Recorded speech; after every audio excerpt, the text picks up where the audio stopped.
Olá, tudo bom? Seja muito bem-vindo aqui no canal. Eu sou Marisa Mateus, médica psiquiatra, e hoje eu vou fazer o sexto Doutora Marisa Responde. Recebi um e-mail, tá? Como de praxe, eu não vou citar o nome, só a primeira letra, L. Muito obrigada por ter enviado esse e-mail. Já te comuniquei, né, por e-mail que eu ia responder aqui. Se você tem interesse em participar da Doutora Marisa Responde, você pode me enviar um e-mail para o contato@marisamateus.com, ou se for uma dúvida geral que não se sinta exposto, você pode colocar aqui nos comentários e falar, olha, essa aqui é minha história, eu desejo participar do Doutora Marisa Responde. Mas lembrando, não se exponha, tá? Porque quando eu recebo um e-mail, eu filtro algumas informações, justamente isso, para que a pessoa não se sinta exposta. Não vou identificar, como eu falei, aí eu vou ler aqui com vocês e a gente vai argumentar sobre a temática desse e-mail. Conto com a participação de vocês, quando vocês participam, vocês comentam, vocês vão estar ajudando também essa pessoa que enviou o e-mail. E assim a gente forma uma comunidade aqui, certo? Vamos lá. Doutora Marisa, sou casada e tenho 3 filhos. Nessa pandemia, parece que tudo virou de cabeça para o ar. Eu e meu marido estamos fazendo home office, mas eu confesso que não consigo me concentrar, pois meus filhos me chamam o tempo todo. Acho que muita gente está passando por isso. Nunca fiz tratamento psiquiátrico e sempre achei que o psiquiatra é um médico de louco, mas ultimamente vejo que eu estou ficando louca com tudo isso e estou pensando em marcar uma consulta com o médico. Uma dificuldade que tenho é que os outros, digo, meu marido, pense que estou louca e isso prejudica a nossa relação. Não me sinto à vontade de comentar com a minha família, apesar que a minha mãe já vem falando para eu marcar com um psiquiatra desde o começo do ano passado. Como eu disse, eu tenho dificuldade de reconhecer que preciso de ajuda. Assisti um vídeo onde a senhora falava sobre o preconceito que as pessoas têm com a psiquiatria. Meu maior medo é ir no médico e ele me dopar com esses remédios fortes e eu não conseguir me concentrar no meu trabalho por causa dos remédios. Eu ando muito nervosa, com dificuldade de dormir, uma hora estou bem, outra hora estou mal. Chego a pensar que eu sou bipolar, apesar de não ter nenhum caso na família. Gostaria da sua ajuda. Sei que não pode me tratar por e-mail, mas gostaria que a senhora comentasse no Doutora Marisa Responde, igual fez com os outros. Eu preciso falar com meu marido que eu vou me tratar? E ela encerra dessa forma, tá? Como eu falei antes, eu imprimi para não ficar olhando para o lado no computador o tempo todo e ficar aqui com vocês. E falar nisso, quem souber como é que eu faço para deixar aqui escrito embaixo, já vai me ajudar bastante, porque eu não sei como fazer isso. Então vamos lá, eu gostaria de comentar em partes esse e-mail, porque eu acho que tem muitas questões interessantes e comuns a muitos de nós aqui. O primeiro, ela fala, né, que faz home office e que não está conseguindo se concentrar, porque seus filhos também chamam ela o tempo todo, a chamam o tempo todo. Isso, infelizmente, muitas pessoas estão passando. Essa questão de pandemia, do isolamento social, a gente tem que se adaptar a uma nova rotina, o home office, eu vejo lá em casa, hoje aqui eu estou no consultório, mas às vezes eu faço telemedicina lá em casa, meu marido está no quarto do lado trabalhando, né, ele trabalha no banco, então você vê que a gente teve que mudar muito a dinâmica. E casas que tem crianças pequenas, as crianças não estão indo para a escola, elas estão em casa, as crianças têm mais excesso de energia. Então elas vão ter dificuldade de entender o que seria o trabalho e o que não é o trabalho. Então é importante sim deixar claro para a criança. Se você vai suprir a necessidade da criança em termos de atenção, tá? Não necessidade de alguma urgência, mas se você dá atenção para a criança, se preocupar em ter que entretê-la o tempo todo e deixar de mão o seu trabalho, você não está ensinando para a criança também o limite, né? Quando que você tem que fazer as suas coisas, quando você pode fazer as coisas junto com ela.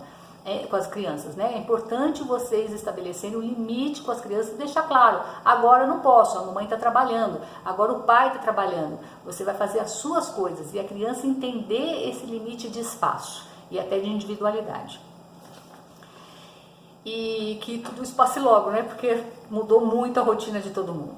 Quando ela fala aqui, nunca fiz tratamento psiquiátrico, e sempre achei que o psiquiatra é médico de louco. Você cita aqui 3 vezes a palavra louco, né? Então, assim, você vê que tem muitas questões internas. Realmente tem essa questão do preconceito da psiquiatria. As pessoas ainda carregam aquela imagem que o psiquiatra é médico de louco. O psiquiatra é médico do comportamento, tá? Não é médico de louco. Eu comento com muitos pacientes. E se eu for ver estatisticamente, eu atendo menos de 1% dos meus atendimentos aqui de consultório é linkado à psicose. Então a maioria são transtornos ansiosos, transtornos do humor, transtornos alimentares, TOC, né, que é o obsessivo compulsivo. E as pessoas ainda estigmatizam a gente como médico da loucura. Então, eu acho importante ver o que você pensa sobre o assunto, porque quando a gente vai falar com alguém que a gente vai ao psiquiatra, logo escuta, nossa, você vai no psiquiatra, então você é louca? Você é louco? Por que as pessoas fazem isso? Tem uma ideia muito pejorativa, principalmente vinculada à mídia, por causa dos filmes, que o psiquiatra só atende a loucura. E mesmo essas loucuras de filmes, eles vão colocar os casos extremos, gente. Não vão colocar algo simples de tratar, algo simples de resolver. Eles vão colocar sempre os extremos, que chama mais Ibope.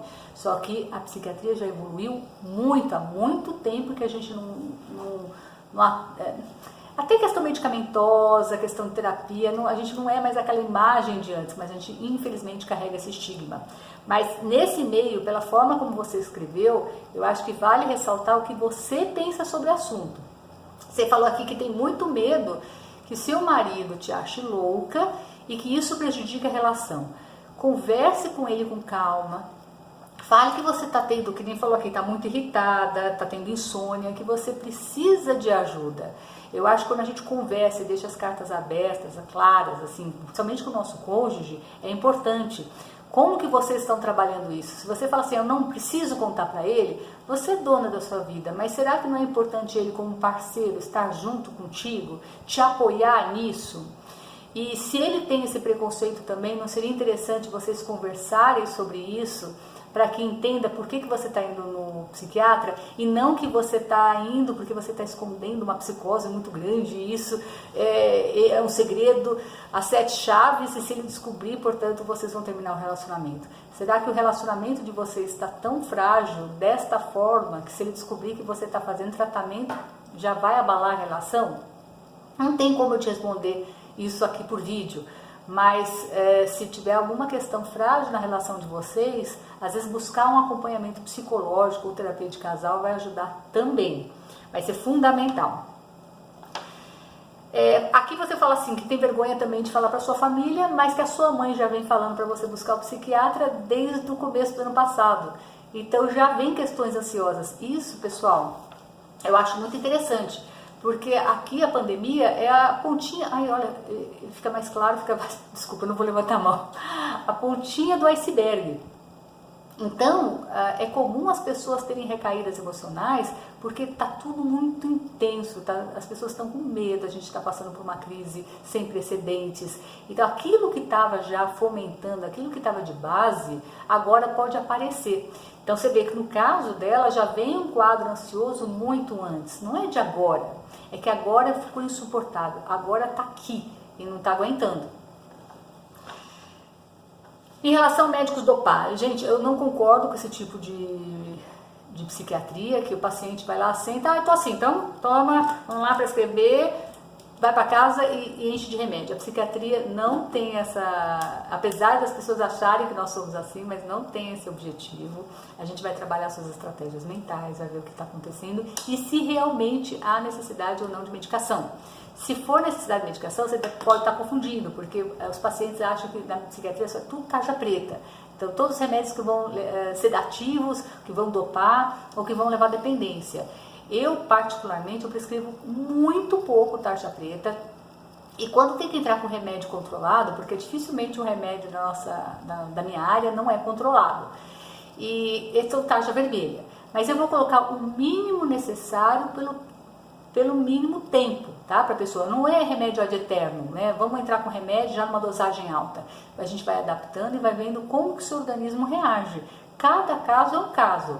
Mas você ou vocês que estão assistindo aqui, que passam por isso, estão no psiquiatra tomando remédio e sente que esse remédio está muito forte, converse com o médico de vocês, pergunte por que o senhor prescreveu esse remédio para mim, quais são os efeitos colaterais mais comuns, eu tenho que tomar por muito tempo. O que eu percebo é que os pacientes não perguntam nada. Eu gosto de orientar meus pacientes e fazer que eles entendam que eu quero ser temporária na vida deles. Se não é uma patologia crônica, se tem uma condição de tratamento ter começo, meio e fim, eu vou fazer isso. mas a gente vai conversando. Nessa época de pandemia, perdão, a gente ouviu um golinho d'água, tá? Nessa época de pandemia, eu tinha pacientes que eu estava programando a alta, mas que perderam o emprego, que estão com medo, estão mais ansiosos. Eu decidi estrategicamente, nesses casos, não dar alta medicamentosa agora. Mas em breve pretendo continuar com o plano de ação que a gente estava tendo, tá? O que acontece é que muitos pacientes tomam remédio por anos é que não seguem corretamente a orientação do médico. Começa a tomar o remédio, melhorou, para por conta própria, aí recai. Começa, melhora, para por conta própria, recai. Aí quando vê, tá lá 3, 4, 5 anos tomando remédio, mas se a gente for ver, fez 3, 4, 5 tratamentos. Não foi um tratamento contínuo, com começo, meio e fim. E é isso que vocês têm que entender. E pergunte sempre pro médico de vocês. Vocês são a causa do tratamento, né? No caso, o ator principal, a atriz principal do tratamento. Pergunte, não fique com vergonha. Por que o senhor escolheu esse remédio e não aquele? Nossa, eu já ouvi dizer que tomaram esse. Vai perguntando, gente, não tenha vergonha em relação a isso, tá? Então, a relação dopar, eu acho que está confundindo, não é assim, vai começar baixo, talvez você não tenha necessidade de entrar com remédio tarja preta, e tem remédios que melhoram a concentração e vai melhorar ainda mais a sua disposição no trabalho, e não fazer o contrário, tá? Mas se você for começar um tratamento e tiver algum efeito colateral, você vai comunicar ao seu médico. Isso aqui eu já falei, né? Se você falar para o seu marido, eu acho importante, jogo aberto numa relação, mas é isso quem vai decidir é você. Pessoal, vocês têm algum comentário que vocês gostariam de fazer para ajudar a Ellie aqui nessa questão? E como é que vocês veem a questão do psiquiatra? Ir ao psiquiatra, vocês também associam com a loucura? Eu conto com a participação de vocês e até o próximo Doutora Marisa Responde. Até mais!